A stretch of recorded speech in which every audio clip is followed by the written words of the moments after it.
Countdown studios. Big night on tap with a WNBA playoff doubleheader. LaChina Robinson joined alongside Atlanta's finest and our fantastic basketball analyst, Andraya Carter, and our Women's Basketball Hall of Famer and resident coach, Carolyn Peck. Before we start talking playoffs, there is some breaking news out of LA. The Sparks have mutually parted ways with head coach Curt Miller. During his time in LA, Miller was 25 and 55 in 2 seasons. This year, the Sparks finished last in the league, 8 and 32 on the season. I know there will be more conversation over the next few weeks about this job, what happens next for LA. But guys, we've got to get to playoff action. So let's take a look at the bracket and see what happened in game 1, just as a reminder in case you missed it. And boy, it was a spicy Sunday. We had 4 games to kick off the WNBA playoffs. New York did take that 1-0 advantage over Atlanta in a dominant performance. Minnesota is up 1-0 on Phoenix, but we saw a very courageous and feisty Phoenix Mercury team. They fought back.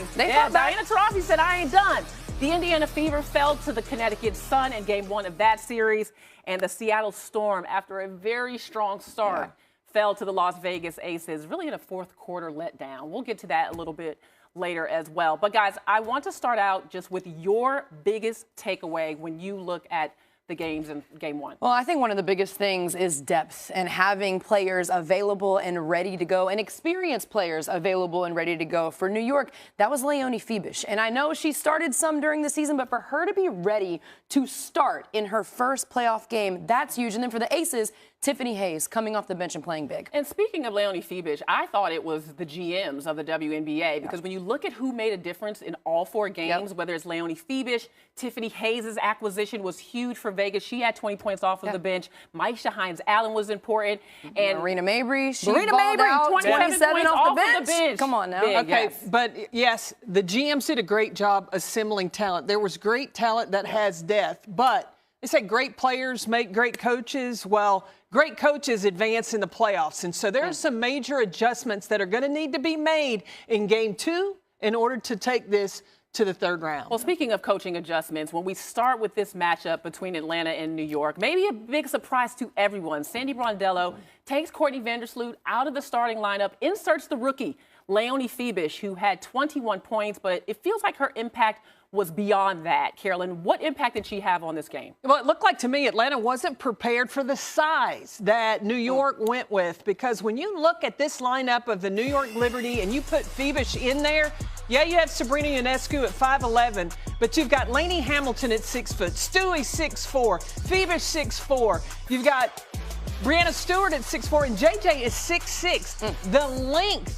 that New York was able to come out with really took their defense to another level. New York has been a better defensive team this year, but with that lineup, able to force turnovers. And whenever Ryan Howard looked at a defender, she saw size. Whenever Tina Charles saw the defense rotate to her, she saw size. And that made it very difficult for Atlanta to get into any kind of rotation. Yeah, you know, it looked like Atlanta was ready for Courtney Vandersloot to start. Exactly. And then Fiebich comes in, and it looks like they didn't have a plan on either end of the floor. Well, they didn't have a plan for Fiebich, and most people may not have even heard of Leonie Fiebich. So we know that we've got a lot of new fans joining there in the playoffs. Let's remind you of exactly who this rookie is. 2020 second-round draft pick by the Sparks, but did not play in the WNBA to this season. She has played 3 seasons in Europe, played 23 games with the German national team. I watched her in the Olympics, a great run there as well. But, Drea, when you look at the impact of Leonie Fiebich, what stands out most to you? Well, I'll admit, I was one of those people that was like, how impactful can she be coming off the bench? But after the Olympic break, Leonie Fiebich especially has been incredible. And you know what it is? It's her high basketball IQ. Watch her shake up and get up the three-point line to make herself available for Jonquel Jones. So she's available here, can knock down the shot. And that's a high contest from Ryan Howard. But Leonie Fiebich is 6'4". She can shoot over high contest. Now, if you watch this is a heads-up play. Leonie Fiebich is wide open. She could stay, but instead she cuts.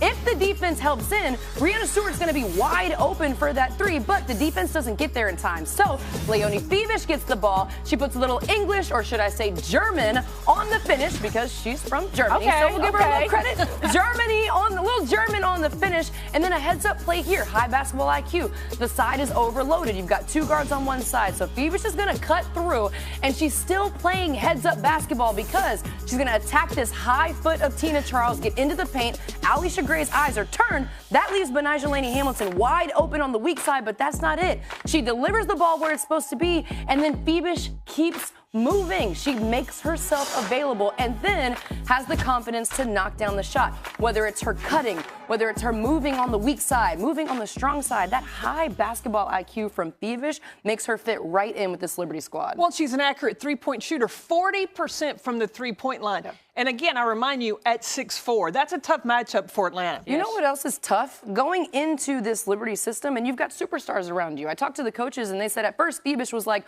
well, Stewie should get that shot, or maybe Sabrina should get that shot. Let me make the one more. And the coaches were like, no, you have to take that shot. And she's figured that out, and now she's confident with it. She is ready for the moment, boy. What an adjustment. All right, guys. Well, we want you to get in on the conversation. Hit us up, as always, on Twitter or X or Threads using the hashtag WNBA Countdown.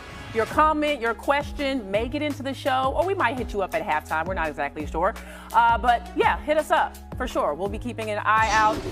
We will talk the second game of our doubleheader in a moment. But first of all, Sabrina Ionescu, one of 3 players to finish in the top 10 in the league in both scoring and assists per game, along with Caitlin Clark and Enrique Agumawale.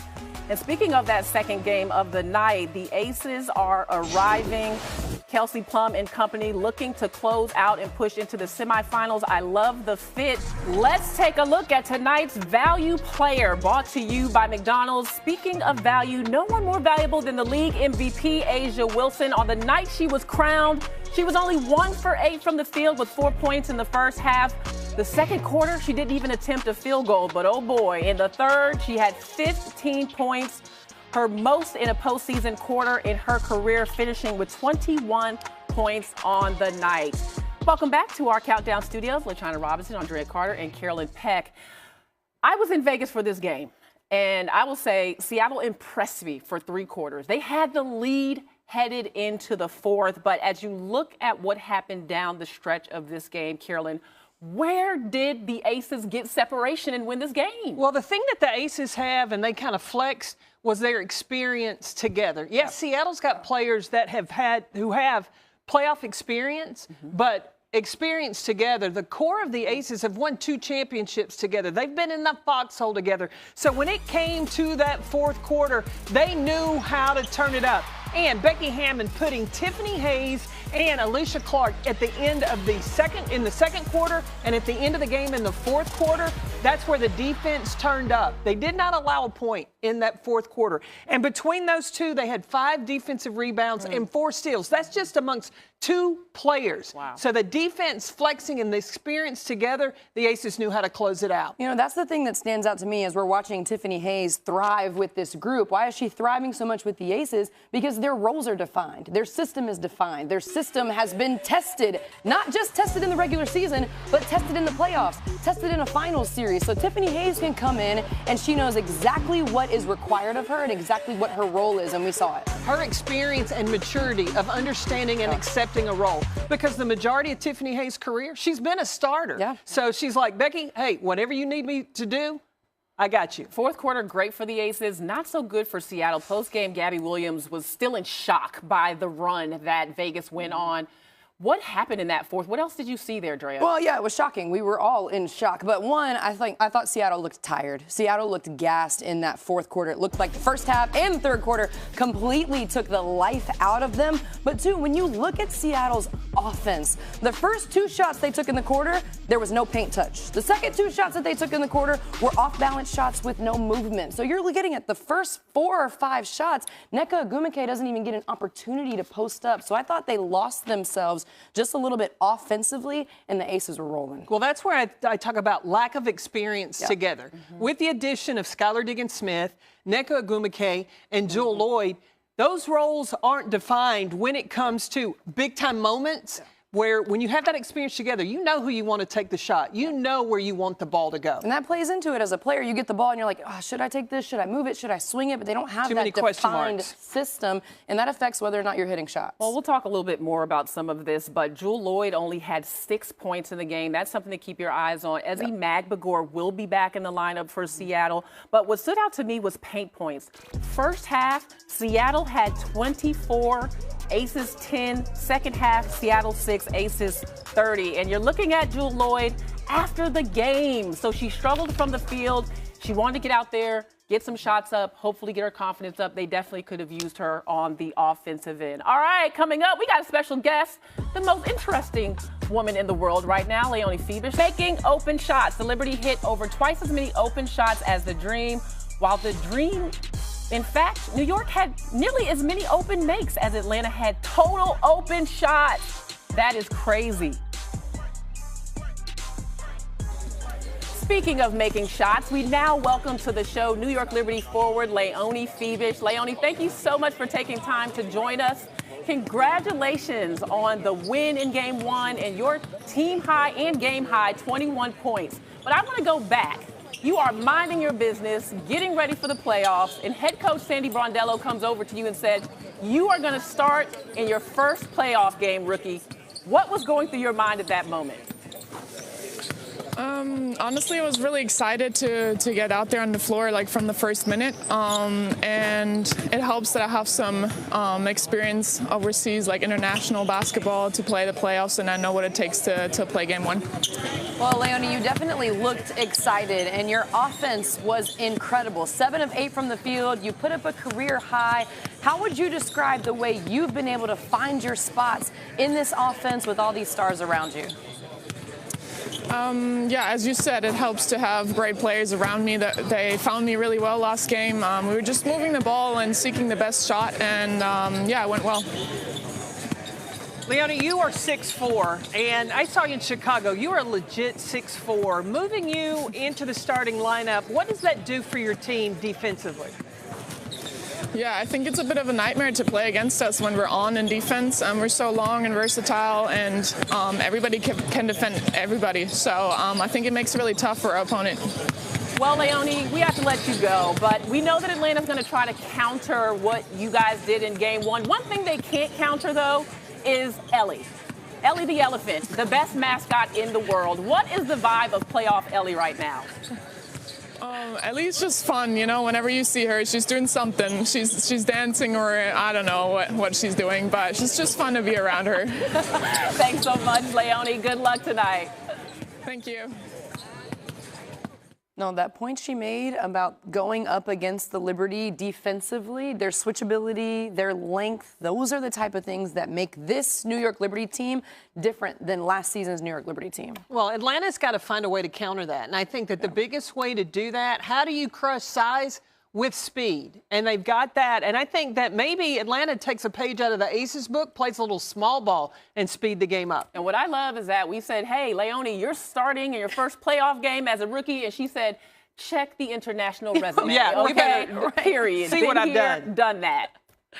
The clock is ticking, and we are moments away from Game 2 between the Atlanta Dream and New York Liberty. Countdown is on. Atlanta, you got to stand up. And speaking of Atlanta standing up, Tina Charles, now the all-time leader in rebounds, the all-time leader in double-doubles, second all-time in scoring, on the brink of elimination. Can she push big girl the to ball? A Game 3? And she's in her home state of New York.